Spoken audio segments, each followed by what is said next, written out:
नमस्कार बच्चों, मेरा नाम है उदय कांझा और आज हम लोग पढ़ेंगे क्लॉक चैप्टर। चूँकि CUT में बहुत इंपॉर्टेंट चैप्टर होता है, बहुत क्वेश्चन तो नहीं आते, एक ही दो बेसिक्स क्वेश्चंस आते हैं, लेकिन ये बहुत इंपॉर्टेंट है एग्जामिनेशन पॉइंट ऑफ व्यू से। तो आइए क्लॉक के बारे में समझते हैं कि क्या होता है और कैसे वर्क करता है। अगर हम देखें तो जनरली हमारा क्लॉक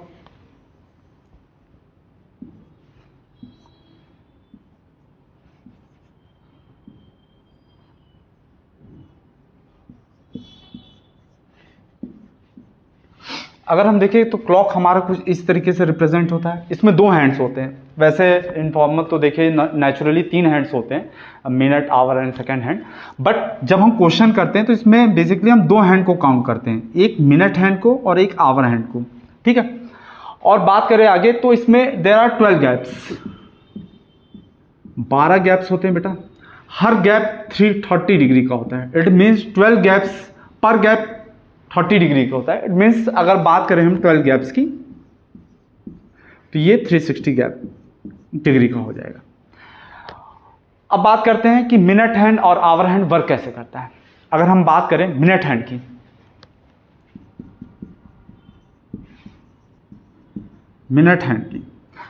तो जैसा कि हम जानते हैं एक मिनट हैंड को पूरा 360 डिग्री कंप्लीट करने के लिए 60 मिनट का टाइम लगता है बच्चों। तो अगर 60 मिनट में मिनट हैंड 360 डिग्री ट्रैवल करता है, सो in 1 minute 360 by 60, so basically 6 degree पर मिनट। हम ऐसा कह सकते हैं कि हमारा जो मिनट हैंड है बेटा वो 1 मिनट में कितना डिग्री कंप्लीट करता है? 6 डिग्री कंप्लीट करता है। सिमिलरली ये तो हो गई मिनट हैंड की बात। अगर हम बात करें आवर हैंड की,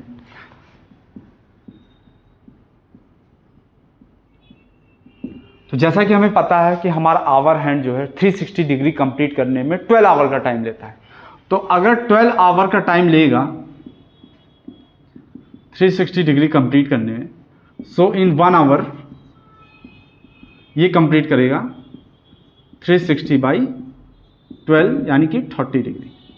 और जैसा कि हमें पता है कि 1 आवर में 60 मिनट होते हैं, तो हम इसको यहाँ पुट कर देंगे 60 minute equal to 30 degree. So in 1 minute 30 by 60 यानी कि ½ डिग्री पर मिनट। तो अगर हमसे कोई पूछे कि हमारा आवर हैंड 1 मिनट में कितना डिग्री ट्रैवल करता है, तो बेटा ½ डिग्री ट्रैवल करता है। और ये बहुत बेसिक रूल है, बहुत बेसिक इंपॉर्टेंट रूल है जो क्लॉक में हमें काम आएगा आगे भी। जब हम आगे पढ़ेंगे 0 डिग्री, 90 डिग्री, 80 डिग्री, तो उसमें हमारा ये बहुत यूज़ होगा। अब बात करते हैं कि आवर हैंड और मिनट हैंड के बारे में हमने समझ लिया। सेकंड हैंड के बारे में बहुत जानने की जरूरत नहीं, क्योंकि इन 1 मिनट 360 डिग्री एंगल कंप्लीट करता है। सपोज कोई हमसे क्वेश्चन पूछे कि ये बताइए सर कि in between 12 noon to 3:45 PM, 12 noon to 3:45 PM, hour hand and minute hand कितने डिग्री ट्रैवल करेंगे। सो वी नो डैट कि अगर हम टाइमिंग का डिफरेंस देखें तो 3 आवर 45 मिनट का डिफरेंस आ रहा है इन दोनों के बीच। इट मीन्स अगर इसको मिनट में कैलकुलेट करना हो तो हम जानते हैं कि इन 1 आवर 60 मिनट, तो 3 आवर 180 मिनट प्लस 45 मिनट यानी कि टोटल हो जाएंगे 225 मिनट। अब जैसे ही ये मिनट में कन्वर्ट हुआ बेटा, अब हमारे लिए इजी हो जाएगा टास्क, क्योंकि हमें पता है कि आवर हैंड 1 मिनट में ½ डिग्री ट्रैवल करता है। सो इन 225 मिनट में अगर ½ डिग्री ट्रैवल करेगा तो 112.5 डिग्री आवर हैंड कंप्लीट करेगा। और बात करें अगर मिनट हैंड की, तो सेम मिनट हैंड के लिए भी हो जाएगा 225 मिनट इंटू मिनट हैंड के लिए हमें पता है कि 1 मिनट में 6 डिग्री कंप्लीट करता है, तो ये हो जाएगा 1350 डिग्री।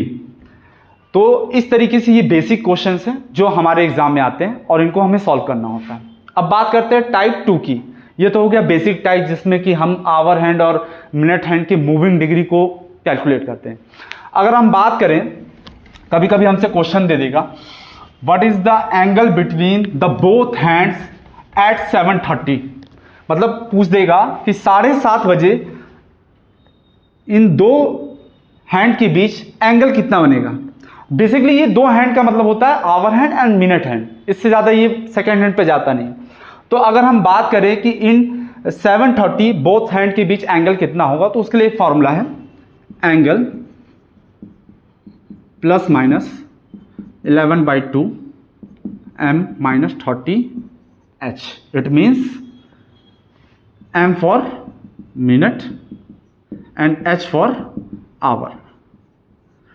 अब हम देखो दो हैंड दिया है 7:30, यानी कि 7:30 पे हमें एंगल पूछा है कि कितना डिग्री क्रिएट होगा। अच्छा, एक इंपॉर्टेंट चीज कि ये ध्यान रखिएगा कि हर आवर में बिटवीन 1 आवर सारे एंगल 2 टाइम्स रिपीट होते हैं, सिर्फ 3 एंगल को छोड़ के सारे एंगल 2 टाइम्स रिपीट होते हैं, सिर्फ 3 एंगल को। कौन से एंगल होते हैं ये बाद में हम लोग पढ़ेंगे, तो पहले इस क्वेश्चन का आंसर जान लेते हैं। Angle equal to 11/2। अब देखो बेटा m क्या है हमारा इसमें, इस क्वेश्चन में m है हमारा 30 मिनट, तो इंटू 30 माइनस 30 इंटू आवर कितना बेटा 7, तो हम यहाँ 7 लिख लेंगे और कैलकुलेट कर देंगे। हमेशा याद रखना कि अगर एंगल का आंसर माइनस में आता है तो हम उसको मोड में कर लेंगे, क्योंकि माइनस का मतलब होता है एंटी क्लॉकवाइज, और हमें कोई भी ऐसा आंसर नहीं लाना है जो निगेटिव में आता हो। तो देखो हम इसको मोड में कर लेते हैं, ये आ जाएगा 15 165 माइनस 210, अगर हम निकालेंगे तो मोड से बाहर आएगा 45 डिग्री। इट मीन्स इन दोनों हैंड्स के बीच 45 डिग्री का एंगल क्रिएट हो रहा है। समझ में आया? तो आज के लिए बेसिक टॉपिक इतना बच्चों, मिलते हैं कल के क्लास में। धन्यवाद हमारे चैनल पे।